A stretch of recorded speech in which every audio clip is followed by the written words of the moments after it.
Hi, Calla. It's Monday. Actually, it is Sunday night, and I have homework that I should probably be doing. But before I get there, there's a bunch of thoughts buzzing around in this brain of mine, and so I figured I would make my Callianshow. Now, as you may or may not have noticed, we haven't made a Callianshow probably, in 2015. We've just kind of gotten bad about it, which is totally fine, but we have decided to reinstate. So, what we have decided is that all punishments, previous punishments, are wiped clean, they're gone, we're starting anew, and our new rule is that if you get a punishment, you have to do it before your next video, because that way we'll actually keep on this and keep this alive. So the first thing I did when I woke up this morning was read something that's been on my mind. It is called Tell Me More on the Fine Art of Listening by Brenda Ullin. Brenda Ullin is a fabulous writer from Minneapolis. According to her author bio, she wrote 3 books, set an international swimming record for over 80-year-olds, and was knighted by the King of Norway. So, off I go quoting. I want to write about the great and powerful thing that listening is, and how we forget it, and how we don't listen to our children or those we love, and least of all, which is so important too, to those we do not love. But we should, because listening is a magnetic and strange thing, a creative force. Think how the friends that really listen to us are the ones we move toward, and we want to sit in their radius as though it did us good, like ultraviolet rays. Skipping forward a bit.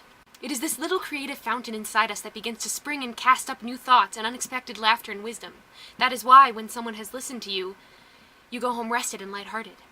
Now, this little creative fountain is in us all. It is the spirit or the intelligence or the imagination, whatever you want to call it. If you are very tired, strained, have no solitude, run too many errands, talk to too many people, drink too many cocktails, this little fountain is muddied over and covered it with a lot of debris. The result is you stop living from the center, the creative fountain, and you live from the periphery, from externals. That is, you go along on mere willpower without imagination. It is when people really listen to us with quiet, fascinated attention that the little fountain begins to work again, to accelerate in the most surprising way. So ever since I first read that, some months ago, it keeps coming back to my mind, and I've been trying all year to listen to people, and it's a hard thing to do. You know, my mind wanders, I get caught up in things and what's going on in my life, and what do they think of me, and I have so much homework to do, and the book I'm reading is so good, right? And I can't do it in every conversation I have. Sometimes my mind wanders away, but when I do find it in myself to just pause and listen and take some deep breaths and hear what the other person has to say, I think there's something special about it, both for me and for them. Just like there's something special about that moment when you're sitting with a group of friends and one of them says something and then they kind of stop because they realize no one's listening, but then they catch your eye and feel like they can finish what they were going to say because they know that they're being heard.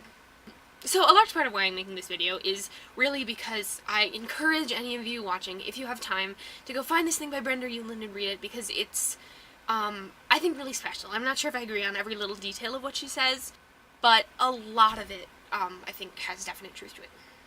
So now that I somewhat ironically have rambled on to you people about how important listening is, I just kind of wanted to blabber about life for a bit. I've been happy lately because it's spring and there are green grass and trees and flowers. These ones are kind of wilting because I picked them 3 days ago, but flowers. So I just deleted a clip of me rambling on for a solid minute about how I'm happy that it's spring and that makes life wonderful because spring. So listening is good. You should really read the thing by Brenda Ullin. Also, the Callianshow is a thing again. Right, Calla? Have a lovely day. Look how cool we are.